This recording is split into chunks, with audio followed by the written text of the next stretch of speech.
পার্টনারের উপর থেকে মনটা কেন উঠে যায়?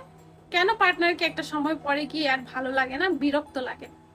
মোস্ট ইম্পর্টেন্ট একটা কারণ, সেটা বলি। অনেকে অনেক কিছু বলবে, বাট আমার কাছে যেটা মনে হয় সেটা বলছি। একঘেয়েমির একটা ব্যাপার।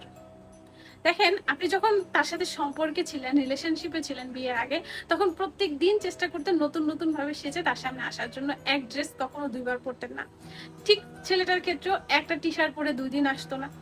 তো একঘেয়েমিটা না বিয়ের পরে চলে আসে কেন? দেখেন, প্রত্যেক দিন বাহির থেকে ঘরে আসার পরে হাজবেন্ড ওয়াইফকে দেখতেছে সেই একটা থ্রি পিস পরা, চুলটা খোপা করা, এলোমেলো চুল, মানে ঘামানো অবস্থা প্রতিদিন সে দেখছে, যার কারণে তার একঘেয়েমি লাগতেছে। ঠিক তেমনই ওয়াইফের ক্ষেত্রে প্রত্যেক দিন দেখছে তার হাজবেন্ডকে ঠিক এরকমই অবস্থায়, ভালো লাগে না, তার সাথে তাকে সময় দেয় না, তাকে প্রায়োরিটি দেয় না। এই সব জিনিস দেখতে দেখতে দুজনেরই অবহেলা চলে আসে সম্পর্কের উপরে। তখন দুজনেরই বিরক্ত লাগে। যে সম্পর্কটা শুরু হয়েছিল একটা ভালো রিলেশনশিপ